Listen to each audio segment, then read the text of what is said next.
nom de notre Seigneur Jésus-Christ. Reka twishyire imbere y'Imana. Urakoze mwami, tuzi neza yuko databuja umwami nta n'umwe wagize imbaraga, nta n'umwe wagize ubushobozi bwo kugira ngo abashe guhishurirwa iri jambo. Ni wowe wenyine mwami, ubihishurirwe mwami. Nubwo tumaze gusoma mu ijambo ryawe, ubwenge ni wowe, ubwenge databuja ni wowe mwami. Turagusaba kugira ngo tukumenyere mu ijambo ryawe, udufashe uduhe umugisha ku mugoroba w'uyu munsi, mu izina rya Yesu Kristo, amen. Amen.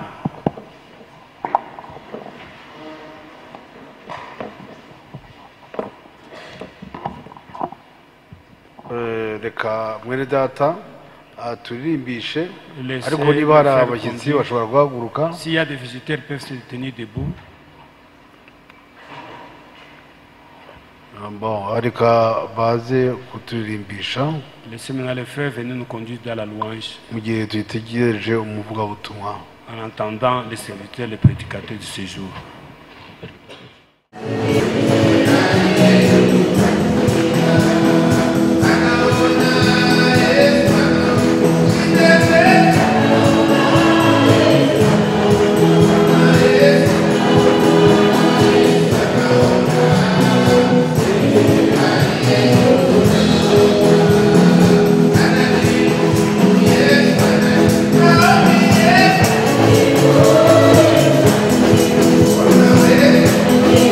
Oh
salue la congrégation avec beaucoup de joie dans le précieux et puissant nom de notre Seigneur bien-aimé Jésus-Christ. ndaramutsa iteraniro ryose mu izina ry'imbaraga ry'umwami wacu Yesu Kristo. Amen. Nous savons que l'actualité dans l'Église aujourd'hui, tuzi yuko ibigezweho amakuru agezweho muri uyu minsi mu itorero c'est le retour de notre Seigneur ni Jésus. ukugaruka k'umwami wacu Yesu Kristo. C'est pourquoi partout où nous sommes passés, niyo mpamvu hose aho nanyuze nous avons dit un mot là-dessus twagize icyo tuvuga kuri ibyo avant d'entrer dans le sujet. ndetse mbere yo kwinjira mu bindi. Je l'ai fait à Goma, nabikoze i Goma je l'ai fait partout où j'avais passé. ndetse n'ahandi hose nanyuze. Et je crois que c'est important kandi bizera ko ari ibintu bya ngombwa cyane de rappeler à cette Église du Dieu vivant kwibutsa itorero ry'Imana nzima l'amour de Dieu pour nous. urukundo rw'Imana, ibyo Imana yasezeranye. Dieu, il aime son peuple. Imana ikunda ubwoko bwayo. Et il aime son peuple. kandi Imana ikunda ubwoko bwayo. Et il avertit chaque fois son peuple quand il y a un danger. kandi iteka ryose iyo hari ikintu kibi Imana iburira ubwoko bwayo. Il est écrit dans la Bible, biranditse muri Bibiliya, dans Amos, muri Amos, que le Seigneur ne fait rien avant d'avoir révélé son secret à ses prophètes de tout le temps. Uwiteka ko ntacyo akora atabanjije guhishurira abahanuzi be iteka ryose. Nous avons vu que lors du déluge, twize ko mu gihe cy'umwuzure, avant que le déluge frappe la terre, mbere yuko umwuzure uza ku isi, Dieu a averti par son prophète qui était Noé. Imana yaburiye isi inyuze mu muhanuzi wayo Nowa. Il lui a même montré le plan de l'arche, ndetse imwereka n'icyo yagomba gukora yubaka inkuge, dans lequel les sauvés devaient se réfugier. ndetse aho abari kuba bakijijwe bari guhungira. Le Seigneur l'a fait également lors de la destruction de Sodome, cette ville révolte. kandi Imana yabikoze kuri wa mujyi w'i Sodoma wari wigometse. Et il a parlé à son prophète Abraham. ibwira umuhanuzi wayo Aburahamu. Il est écrit dans Genèse, biranditse mu itangiriro. cacherai-je à Abraham ce que je vais faire. ati se nahisha Aburahamu icyo ngiye gukora.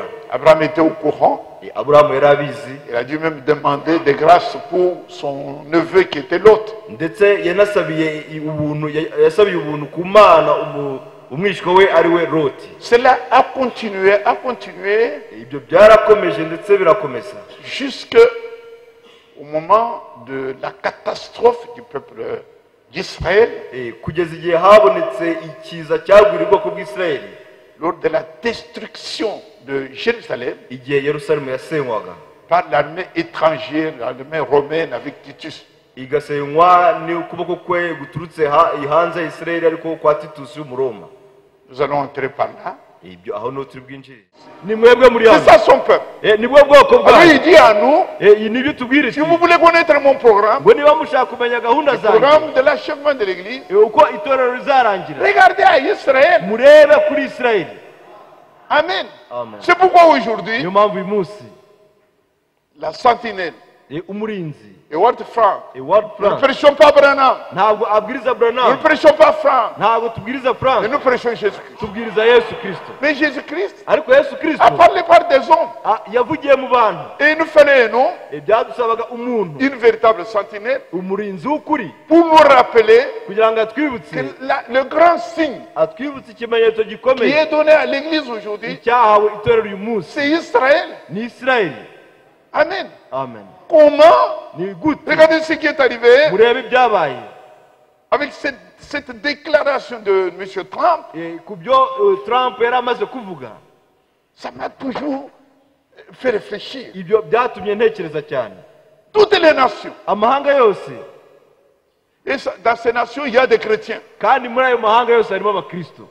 À l'ONU, muri ONU, au Conseil de sécurité. mu nama ishinzwe umutekano ku isi. Bien-aimés, sur 193 pays mu bihugu 193 qui siègent dans l'Assemblée générale, ari byo bigaragara mu nama rusange y'umuryango w'abibumbye, 126 ont voté avec les Arabes contre la résolution de Trump. 126 byatoye birimo birwanya icyo Trump yari yavuze. Mais dans ces nations-là, ariko muri ayo mahanga yose il y a France, hari Ubufaransa, il y a Italie, hariho il y a Ubutaliyani, ces pays qui s'appellent catholiques, bya bihugu byose byita ko ari qui s'appellent iby'abagatolika, chrétiens. byita ko ari iby'abakristu. Et les chrétiens Nyamara abakristu et les Arabes, n'abarabu tout le monde bose hamwe a voté contre la résolution bose de France. batora barwanya icyo cyemezo. Il y a eu 34 pays habonetse ibihugu 34 qui se sont abstenus, byifashe, peut-être par peur, wenda biturutse ku bwoba, parce que Trump disait, kubera ko Trump yaravugaga si ngo vous ne votez pas ma résolution, nimudatora icyemezo nafashe je coupe l'argent ndahita mpagarika dans amafaranga y'imfashanyo nabahaga, les affaires. amafaranga Alors ils y'imfashanyo se nabahaga. sont abstenus. Noneho barifata. Mais il y a eu seulement 9 pays habonetse ibihugu 9 gusa qui ont été pour nibyo byatoye la byemeza résolution icyemezo, de Trump. bemeza icyemezo Trump yari Il y a yafashe. quelqu'un qui me posait la question. hari umuntu wambajije ikibazo, Trump n'est pas un croyant. aravuga ati comme Trump nous. ko atizera nkatwe, Comment il entre dans ce plan-là? ni gute yinjiye muri ibyo bintu gutyo? J'ai dit, frère, ndavuga ni mwene data, vous ne comprenez pas le plan de Dieu. ntabwo usobanukirwa integuro z'Imana. Son peuple d'Israël, ubwoko bwayo ariyo Isirayeli, pour aller en captivité kugira ngo busohoke mu bubata bari en barashyizwemo Babylone, i Babuloni, qui Dieu avait utilisé? Imana yakoresheje Et nde? il disait Nebuchadnezzar. Imana yakoresheje Nebukadinezari. C'était pas un chrétien, ntabwo Nebukadinezari yari c'était pas un uwizera, croyant. ntabwo yari Et uwizera, Dieu a dit, ariko Imana yavuga iti Nebuchadnezzar, Nebukadinezari mon serviteur, ni umukozi, yavuga iti pour Nebukadinezari ni umukozi accomplir le wawe. plan de Dieu. ntabwo basobanukiwe integuro z'Imana. Amen. Amen.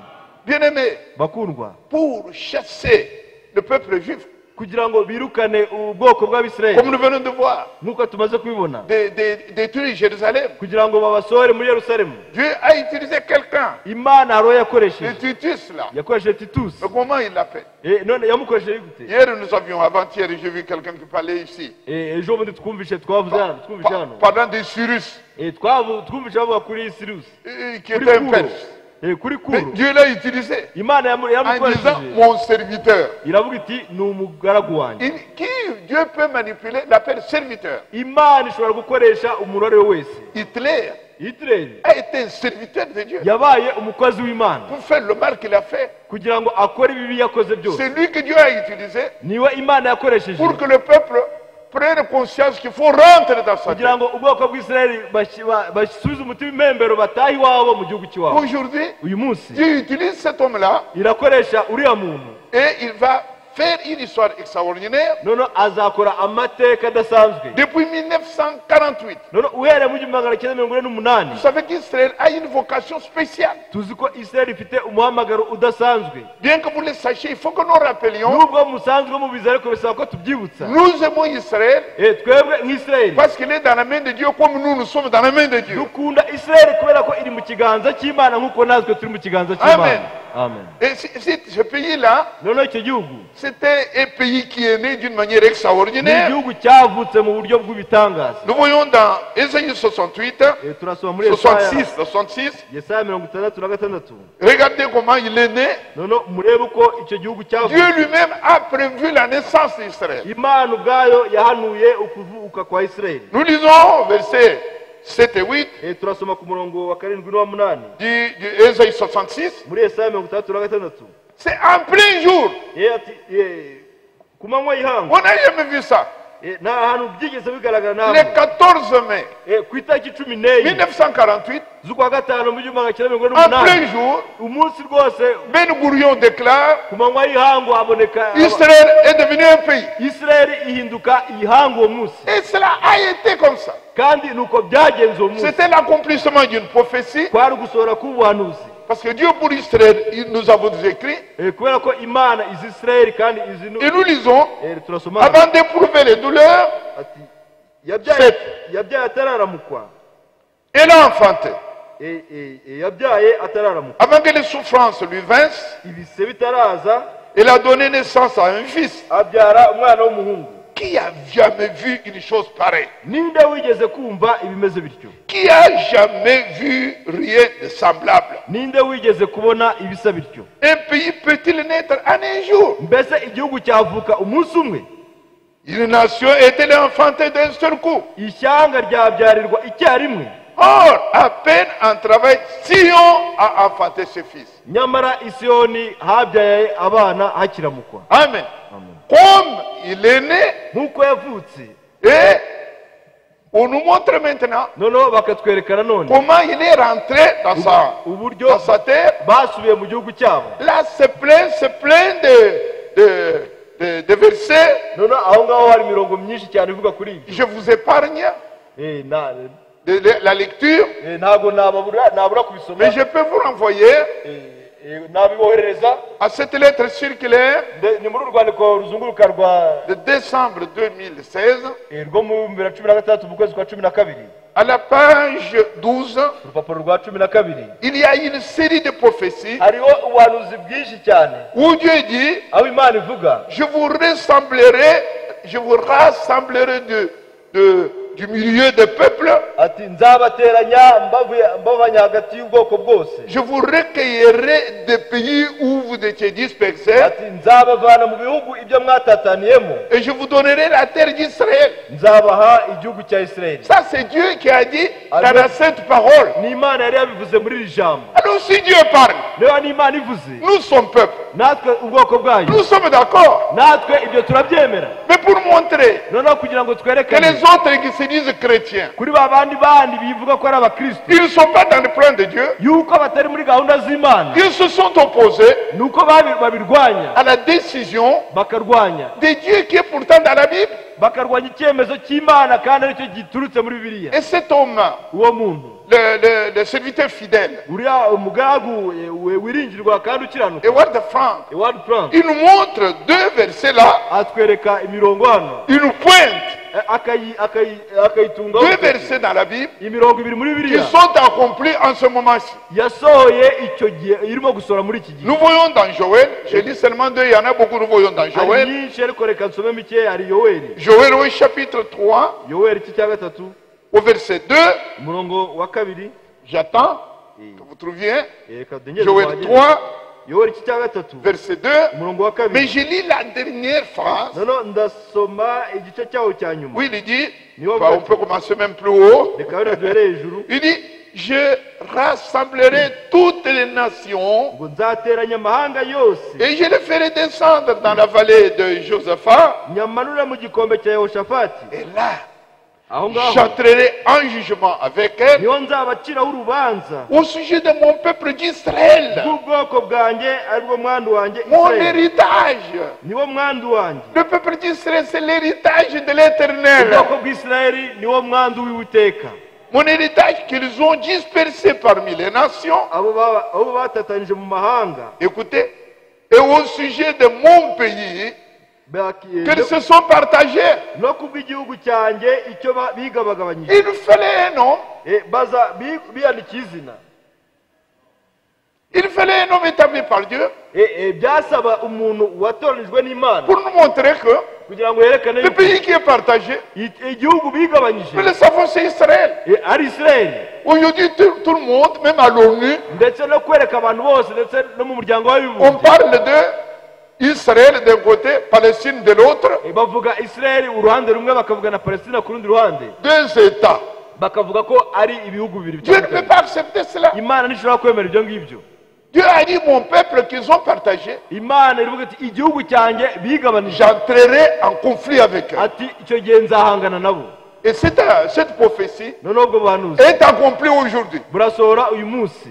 Imaginez vous-même. Noneho Et mwitegereze quand on umunsi. parle de Jérusalem, Ubwoko bw'Isirayeli on parle de Jérusalem Est. bavuga Yerusalemu y'iburasirazuba, Pour nous qui sommes déjà partis là-bas, ariko kuri twebwe abamaze kugerayo, ce qui est important en Israël aujourd'hui, ikintu gikomeye kandi cyangombwa muri Isirayeli uyu munsi, même Jérusalem, ndetse no muri Yerusalemu, il y a la ville pour tout le monde, hariho umujyi w'abantu bose mais rusange, il y a la vieille ville. ariko hari uwo bita ngo umujyi wa kera. Et c'est là qu'il y a tous ces jardins de Gethsemane, Niho hari wa musozi w'Getsemani, la tombe de Jésus niho hari imva ya Yesu, et la chambre haute. niho hariho cya cyumba cyo hejuru. Ce qui fait le pèlerinage des touristes par là, abajya gutemberayo abakerarugendo, c'est la partie sainte là, ancienne là. icyo gice nicyo gice cyera cya kera. Et c'est ce qui est donné à la Palestine. Icyo kandi nicyo cyahawe ngo Abapalestina. Et Dieu dit, none Imana avuga iti pour la ville. kubwe uwo mujyi. Donc il y a deux versions, il y a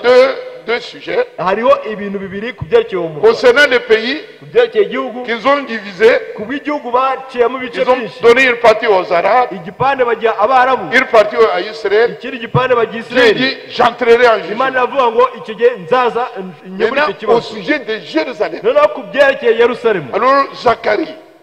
tujye muri Zakariya, Zacharie, muri Zakariya au chapitre 12. ku gice cya 12. Zacharie 12, Zakariya cya verset 12, 3. umurongo wa 3. En ce jour-là, uwo munsi, et nous ne savions pas de quel jour il s'agit. ntabwo tuzi uwo munsi uwo ari wo. C'est ce jour-ci. ni uwo munsi, Et en ce jour-là, ngo uwo munsi je ferai de Jérusalem Yerusalemu nzahahindura une pierre pesante pour tous les peuples. ibuye riremerera amahanga yose. Tous ceux qui la soulèveront seront meurtris. abazaryikorera bose bazakomereka cyane. Celui qui dit ça, kandi c'est notre Seigneur bien-aimé. ubivuga ni umwami wacu mukundwa. Et ce que cela se passe maintenant là. kandi ibingi barimo kuvuga nibyo birimo kugaragara uyu munsi. Alors, après cela, bien-aimé, noneho hanyuma y'ibyo bene data, après cela, hanyuma nous y'ibyo sommes même étonnés.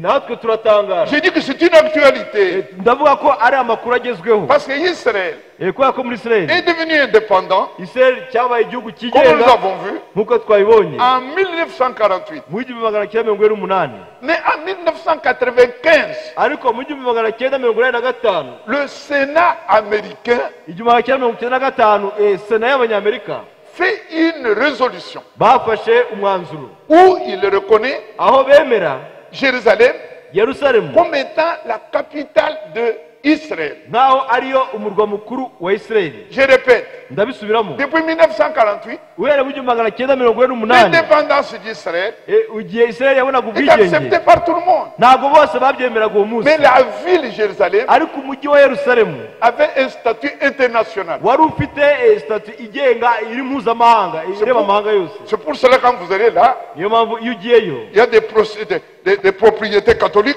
hariho imitungo y'abagatulika ihari, des propriétés arabes hariho imitungo y'abarabu, et propriétés juives. ndetse hakabaho n'ubutaka bwagenewe C'est un abayuda. pays qui avait un statut international. ni La ville, umujyi pas, ufite pas le pays, mais la ville. ni umujyi ufite uburyo mpuzamahanga. Ça, c'est depuis 1948. ni uhereye mu 1998. Arrivé en 1995, noneho ugeze mu 1995, le Sénat américain sena y'abanyamerika vote une résolution yafashe umwanzuro où l'on donne maintenant Jérusalem aho bavuga ko Yerusalemu à Israël.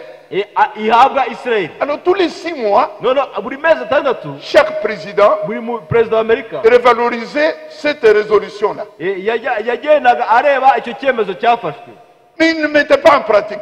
akakireba ariko ntagishyire mu Mais bikorwa. arrivé maintenant, noneho uyu munsi, c'est pourquoi nous disons que c'est une actualité pour nous. niyo mpamvu tuvuga ngo ni ibintu kuri twe bigezweho. Brusquement, mu buryo butunguranye, Trump dit Trump aravuga ati ce que le Sénat américain ngo avait reconnu là, ibyo sena y'Amerika maintenant je le mets en pratique. noneho ngiye kubishyira mu bikorwa. Ce n'est pas une invention de France. ntabwo ari ibintu wayiteye. Pourquoi c'est venu maintenant? ese kuki bije uyu munsi? Dieu connaît le moment. Imana izi igihe, Il connaît le moment. izi igihe. Et il est écrit ici. noneho haranditse hano ngo Alléluia. Connaître toutes ces choses. kugira ngo tumenye ibyo bintu Ça ne nous byose, dit rien. ibyo bintu Tu connais le mystère de la Bible. ukaba uzi ubwirwa muri Bibiliya. S'il n'y a pas ce que nous devons faire, niba hatarimo icyo wakora, alors c'est difficile. ibyo gihe byaba bigoye Nous kubyizera. sommes dans Luc 21. turi muri Luka 20. Nous lisons le verset 28 turasoma ku murongo qui nous intéresse. umurongo wa 28 niwo murongo utureba. Amen. Amen. Nous lisons le verset 28 turasoma umurongo wa qui dit 28 quoi? uvuga ngo iki? Qui dit avouez en moi nuvuga ngo mwebwe nanjye Les bien-aimés, bakundwa j'ai commencé par vous dire ndatangira mbabwira que Dieu, yuko Imana il aime son peuple, Imana ikunda ubwoko bwayo il avertit son peuple. kandi ikaburira ubwoko Vous bwayo. avez vu comment il a averti? Ni kandi igihe yaburiraga ubwoko Mais bwayo, comment dans cette chose, ni muri ibyo byose nous sommes avertis? niho tubonera C'est imbabazi. verset 28, Umurongo wa 28, Luc 21, Luka 21, et je lis, quand ces choses commenceront à arriver, ngo nuko ibyo nibitangira kubaho, redressez vos têtes et levez-vous. Levez vos muzarame têtes. mwubure imitwe yanyu, Parce que votre délivrance est proche. kuko gucungurwa kwanyu kuzaba kwenda gusohora. Notre délivrance, Gucungurwa kwacu c'est le retour de notre Seigneur ni Jésus-Christ. ukugaruka k'umwami wacu Yesu Kristo. Amen. Mais comment nous allons nous lever les têtes? Ese tuzubura amaso yacu gute? Qu'est-ce que c'est que lever la tête? Ese kubura amaso yacu ni iki? Oh, mes frères, très chers frères et sœurs, Bene data namwe bashiki banjye bakundwa, frère Branham mwene data a Branham eu une vision. yagize iyerekwa. Nous connaissons cette vision. Iryo yerekwa turarizi. La vision qui est dite Ni iyerekwa rivugwa derrière le rideau du temps, arimo kureba hakurya y'urusika rw'ibihe, au paradis. areba muri paradisi, Il avait été enlevé là-bas. aho igihe yari yajyanyweyo. Et il a vu des choses merveilleuses. Noneho abona ibintu byiza cyane, Il a vu tout le monde dans la jeunesse éternelle. abona bose bari mu busore n'ubukumi Il a vu même butarangira. une femme qui avait 90 ans. Yabonye umugore wari ufite imyaka Et 90. quand il l'a vu là-bas, Noneho igihe yamubonaga aho elle ngaho était jeune. yari inkumi, Lui-même s'est regardé. ndetse nawe ubwe Il était dans la jeunesse. nawe asanga yagiye mu busore, Il n'avait pas de plis. ntabwo yari afite iminkanyari, Rien. nta kintu na kimwe yari afite.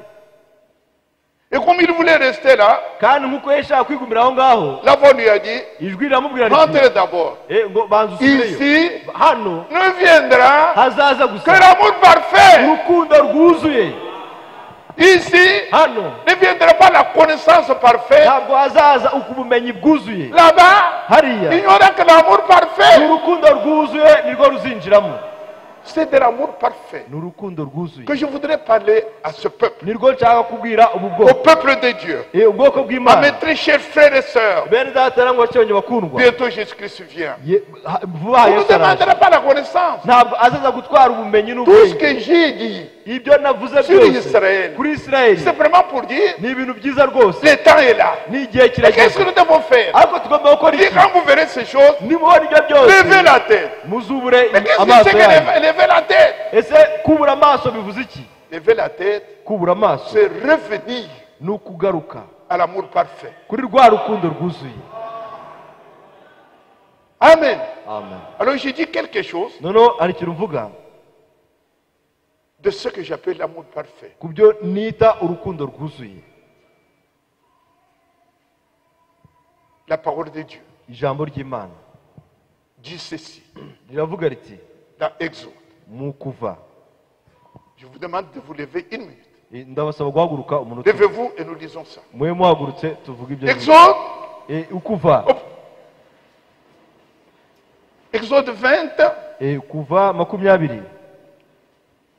nous lisons le verset 16. Turasoma ku murongo wa 16.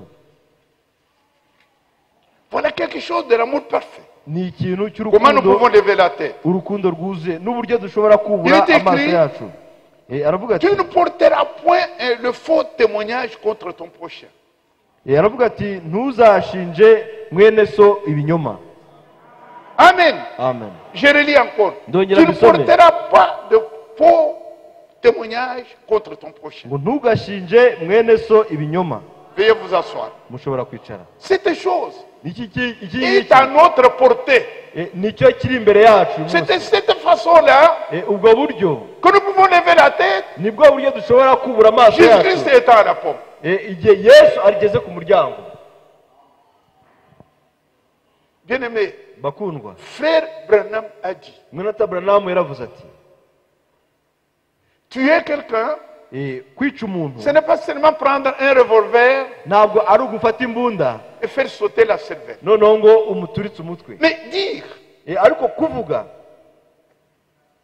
quelque chose ukavuga ikintu pour détruire sa réputation, kugira ngo wice wangize icyubahiro cye, son influence, wice uko abantu vous bamuzi, avez tué votre frère. ubwo mwene so wamwishe. Amen.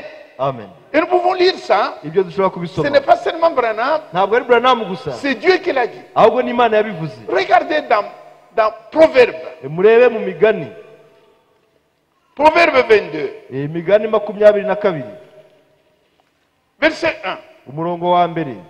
Il n'y a pas une chose très importante comme la réputation. Nta kintu gikomeye kibaho nko kuvugwa neza. La réputation, Kuvugwa Proverbe neza. 22, verset 1.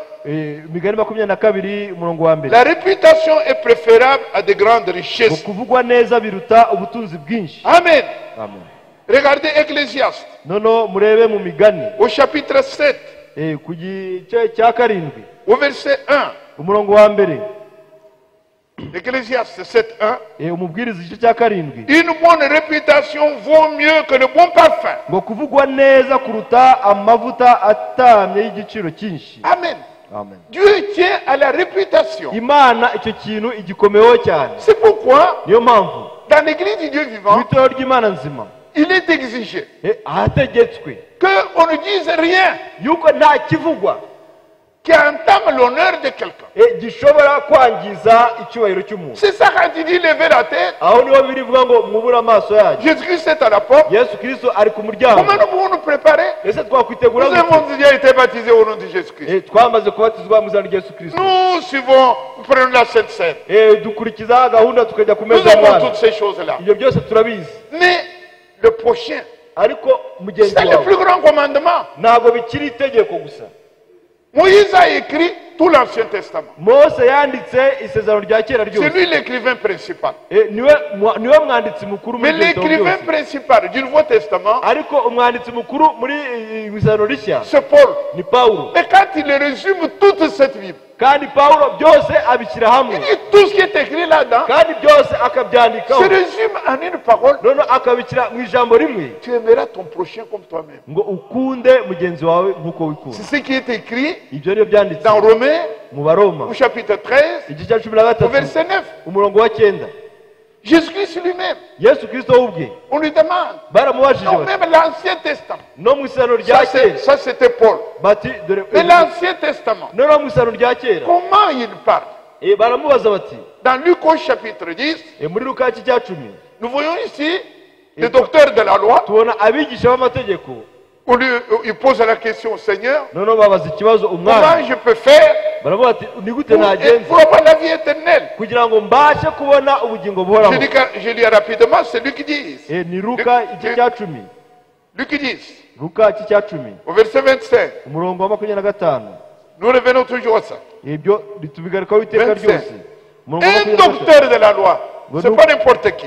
umwe mu bigisha b'amategeko ntabwo Il ari umuntu demande uretse à wese, Jésus, ahagurutswa no Maître, qu'est-ce que kumugerageza je peux faire pour avoir la vie éternelle? ati mwigisha nkorene kugira ngo Jésus lui ndabwe dit, ubugingo buhoraho. qu'est-ce qui est écrit dans la loi? Nawe aramusubiza ati byanditswe Écoutez bite mu comment mategeko. Tu aimeras le Seigneur ton Dieu Ngo icyo yasomamo ni de tout ton cœur, ngo aramusubiza de ati toute ton âme, de toute ta force. C'est verset 27. ngo ukundishe Uwiteka Imana yawe umutima wawe wose n'ubugingo bwawe bwose n'imbaraga zawe zose n'ubwenge bwawe bwose, Et ton prochain comme toi-même. kandi ukunde na mugenzi wawe nk'uko wikunda. Donc le résumé, noneho inshamake dans l'Ancien Testament, mu isezerano rya c'est aimer kera Dieu, ni Imana. aimer le prochain. Imana yavuga ngo ukunde mugenzi wawe. Quand Paul lui arrive Igihe Pawulo nawe yazaga pour en parler, kugira ngo abivugeho, lui, il le met autrement. we abivuga ukundi. Il ne laisse même le reste, il dit, We arongera akavuga ati c'est le prochain. ati uwo mugenzi wawe. Romains 13, mu Baroma 13 j'ai lu au verset 9. uhereye ku murongo wa 9 Voilà. En effet, tous les commandements, ngo kuko ibi ngo tu ne commettras point d'adultère. ngo ntugasambane, Neuf, hein. Tu ne commettras pas d'adultère. ngo ntugasambane, Tu ne tueras point. ntukice, Tu ne déroberas point. ntukibe, Tu ne convoiteras point. ntukifuze, Et tout ce qu'il peut y avoir ngo n'ayandi mategeko yose se résume dans cette parole. bihurira muri iri jambo ngo Tu aimeras ton prochain comme toi-même. ngo ukunde mugenzi wawe nk'uko wikunda. Et quand il y a une faute dans l'église, kandi iyo habayeho ikosa mu itorero on dit, ni kuvuga ngo s'il n'y a pas de preuves, niba hatabonetse ibimenyetso n'en parlez pas. ibyo ntukabyumve. Dieu, il tient tellement à protéger ugomba kurinda qu'il a édicté les règles. ugomba kurinda kuri iryo tegeko. Et je vais vous lire ces règles rapidement. ndashaka kubasomera iryo tegeko Dans vuba l'Ancien Testament, mu isano rya ni kera même un condamné à mort. ngo niba hari umuntu uciriweho urubanza rwo S'il n'y gupfa a pas 2 ou 3, ngo niba hatabonetse abahamya babiri cyangwa batatu il ne doit pas être condamné. uwo muntu ntabwo agomba gucirwaho S'il y a une urubanza. faute dans l'église, niba hari ikosa mu si itorero, quelqu'un a parlé, niba hari uwavuze, si quelqu'un a fait du mal, niba hari uwagize si nabi, on ne réunit pas niba udashobora guhuza 2 ou 3 preuves ibihamya bibiri cyangwa bitatu indépendantes, binyuranye, on ne doit pas retenir. ubwo icyo gihe ntabwo ibyo byakirwa. C'est les règles de notre Dieu. ibyo ni itegeko ry'Imana On dit yacu. lever la tête. yaravuze ati mwubure amaso yanyu, Jésus-Christ vient bientôt. yesu kirisito araje vuba. Ce n'est pas le baptême. ntabwo ari Nous sommes déjà baptisés. ntabwo ari ukubatizwa C'est twamaze l'amour du kubatizwa, prochain. ahubwo ni urukundo rwa mugenzi wawe. Amen. amen. Regardez, je le lis rapidement. reka tubisome twihuta. Amen. Amen. Je peux lire ça nshobora dans kubisoma Deutéronome. mu gutera kwa kabiri. Il doit y avoir toujours 2 ou 3 preuves. hagomba kuboneka ibihamya bibiri cyangwa Parce que bitatu, Dieu veut protéger les pécheurs. kubera ko Je dis, ndavuze nti je le dis sans hésiter. ndabivuga rwose La règle ntashidikanya. ici, bibiri hano Le Seigneur, n'umwami par son amour, kuba urukundo rwayo protège les pécheurs, ishaka kurinda mais umunyabyaha, casse le péché. ariko ntabwo irinda icyaha. Ce sont 2 choses. ni ibintu bibiri, Il casse le péché, yica icyaha il protège le pécheur. ikarinda umunyabyaha. Il ne confond pas le péché et le pécheur dans la boîte. ntabwo ivanga icyaha n'umunyabyaha ngo ibivangire C'est hamwe. pourquoi, niyo mpamvu regardez, murebe hano, je lis ici dans Deutéronome, ndasoma hano mu gutegeka kwa kabiri au chapitre 17, igice cya 17 au verset 6, umurongo wa 6. celui qui mérite la mort sera exécuté sur la déposition de 2 ou 3 témoins. ukwiriye kwicwa yicwe ashinjwe n'abagabo babiri cyangwa batatu. Il ne sera pas mis à mort sur la déposition de ces témoins. ntiyicwe niba ashinjwe n'umwe gusa. Amen, amen, amen. amen. Apocalypse, Deutéronome 19, gutegeka kwa kabiri 19 au verset 15. umurongo wa 15. 19, 15. 19 Un seul 15. témoin ne suffira pas umugabo umwe contre un homme pour constater un crime umugabo umwe ntazahagurutswe no gushinja umuntu gukiranirwa ou un péché quel qu'il soit. cyangwa icyaha uko kiri kose. Un fait ne pourra s'établir que sur la déposition de 2 ou 3 témoins. guhamya ko abagabo babiri cyangwa batatu azaba ariko gukomeza ijambo ryose. Amen. amen. Nous allons dans Matthieu, turajya muri Matayo, au chapitre 18, Matayo igice cya 18, et nous y reviendrons dimanche par la grâce de Dieu. kandi tuzabigarukaho ku cyumweru niba ari ubushake bw'Imana. Regardez, mwitegereze à partir du verset 15. uhereye ku murongo wa Si 15. un frère a commis le péché, mwene so nakugirira nabi, va et reprends-le entre toi et lui seul. ugende umumenyeshe icyaha cye mwiherereye.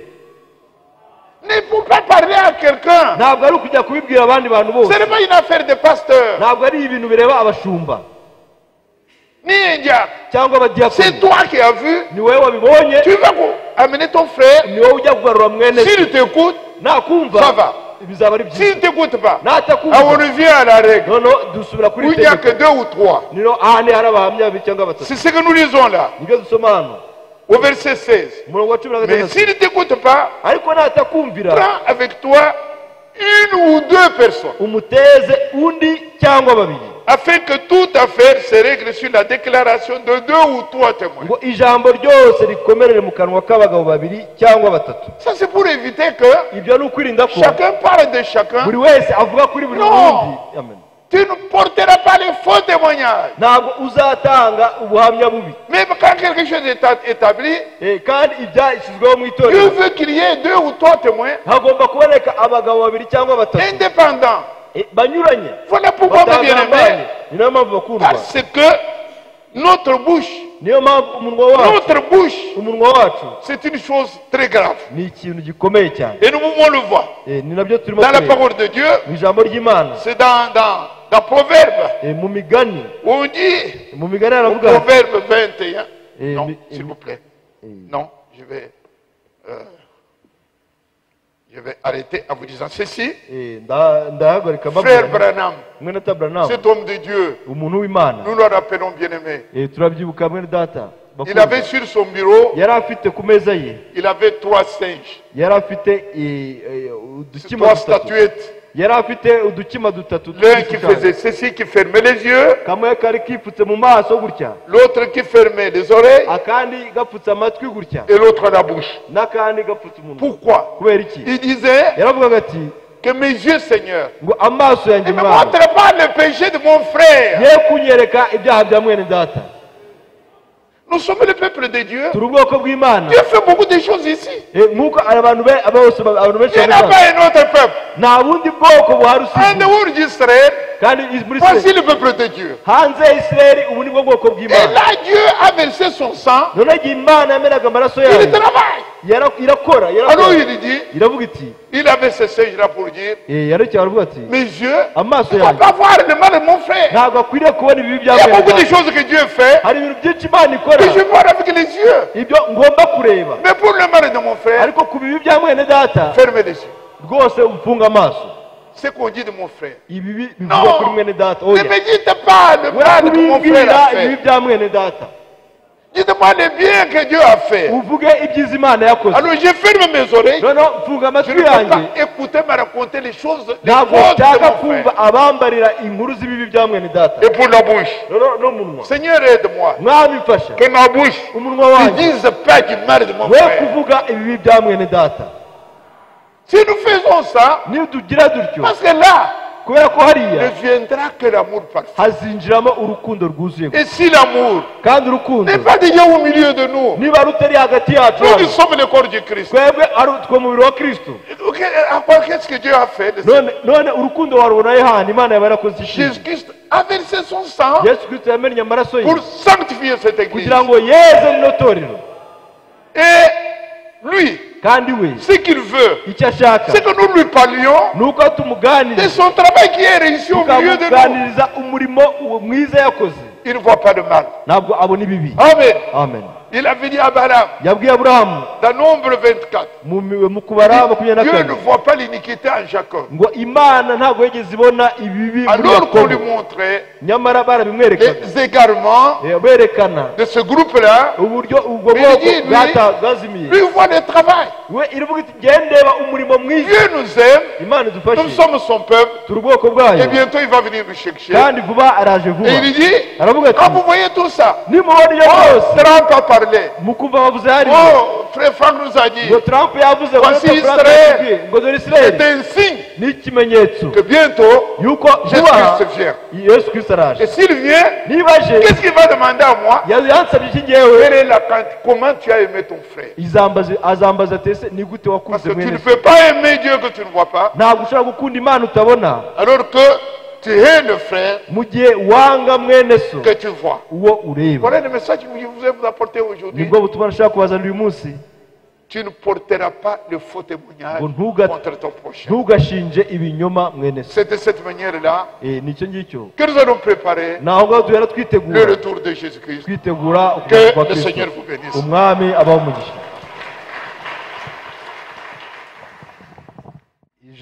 ijambo ryiza C'est une bonne parole. vraiment ni ukuvuga ngo ni ijambo ry'igihe C'est la parole du temps. dufite ubutumwa bw'igihe Nous avons la parole de l'air, le kandi message dufite de l'air, n'ijambo ry'igihe et nous avons aussi le message du jour. aha amina Amen. burya guterana ni byiza Se rassembler, c'est une bonne chose. kandi impano zose z'imana Et tous les dons de Dieu, binyuze mu bufasha bwanyu et en passant par votre assistance no mu masengesho et par vos prières no mu butunzi bwanyu et par vos richesses, ijambo ry'imana la parole de Dieu umugeni wa kristo dans l'épouse, azategurwa n'impano z'imana et l'épouse sera préparée par les dons de Dieu. amina Amen. imana ni nziza cyane Dieu est bon. iguhamagaye Quand Dieu vous appelle, iguha ibikoresho byose il vous donne tout ce qu'il vous faut. ibikoresho Il vous byose donne tous les instruments Voilà. du travail. aha iyo imana iguhamagaye Quand Dieu vous appelle, iguha ibikoresho il vous donne tous les nécessaires, tous les bitewe instruments n'umuhamagaro wawe concernant votre appel. amina Amen. none rero icyo dutanye ni iki Et tout ce que nous pouvons ramener à la maison, c'est quoi? nubwo turimo tucyumva ijambo ry'imana Comme nous sommes en train de continuer à écouter la parole de Dieu, ni ukuvuga ngo prochain, ni ukuvuga ngo umugenzi wawe votre prochain, kandi mugenzi wawe wa mbere votre prochain numéro 1, ni mwene data c'est votre frère, ni mushiki wanjye c'est votre soeur, uwo ni we mugenzi wawe c'est lui votre prochain. amina Amen. ni ijambo rifite ikirindi Et c'est une parole qui a la profondeur. mugenzi wawe Et votre prochain, votre compagnon de voyage. noneho imana binyuze mu ijambo À ry'imana travers la parole de Dieu, mishuriwe iryo jambo umugenzi wawe icyo ari je cyo viens de comprendre la révélation de ce que veut dire le prochain. voilà Amen. amina Amen. imana ibaha umugisha Que Dieu vous bénisse. urakoze mana y'icyubahiro databuja mutangabugingo amena ku mugoroba w'uyu munsi ishimwe n'icyubahiro bikugarukire waduteranije kimwe n'ijambo ryawe ryongeye gukora ku mitima yacu haleluya tugushimiye umugaragu wawe wakoresheje amena tugushimiye ko warinze icyifuzo cye mu rugendo Yes. yatangiye yerekeza inaha amena ukamurinda mu nzira ukamugeza hagati yacu amen amen amen turagusaba kugira ngo igihe cyose turi kumwe uzaduhana umugisha amena atubonereho umugisha amena natwe tumubonereho umugisha amena witeka mana igira neza amen atwibukije ikintu gikomeye atwibukije urukundo rwawe haleluya umugaragu wawe amaze kubivuga yes Pawulo yarabivuze umwami wacu yarabivuze amena abahanuzi barabivuze amena none natwe twongeye kubyumva amena kandi igihe kiratwegereye amena kuruta igihe twizereye amen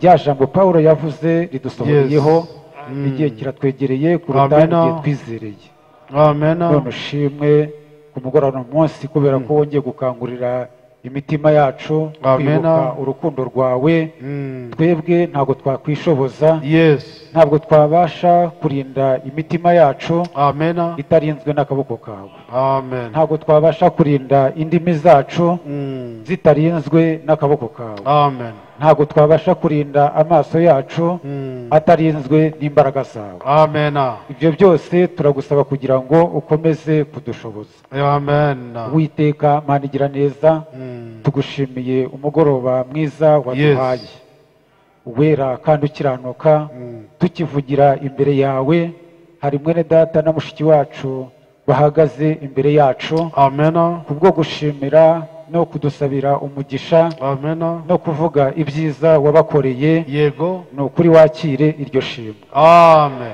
witeka mana igira neza ubwo databuja bari hagati yacu amen uzabahe databuja kugira ngo tubane nabo amahoro yes kandi igihe bafatira urugendo basubira hariya aho bazaba ndagusaba Amen. kugira ngo uzabane nabo icyo amen tubifuriza ni ukugira ngo ubwo twitegura kugaruka kwawe yes twese hamwe mu mwuka umwe tubashe amena kwitegurira hamwe kugaruka kwawe haleluya witeka mana igira neza ukomeze kubarindisha imbaraga zawe amena ubahe umugisha mu byo bagerageza gukora byose yes mu buryo bw'umwuka no mu buryo bw'umubiri kuko byose bifataniriza hamwe guhimbaza izina ryawe amen witeka mana igira neza rero ukomeze kubana natwe amena wabanye natwe mu iteraniro yes twakubonye mu ijambo ryawe tugeze mu kanya ko gutandukana amena nuko ibyakorewe hano kuva ku itangiriro kugeza kuri risoza merci byose bihabwe umugisha nawe amen kandi uha umugisha umushumba wadufatiye gahunda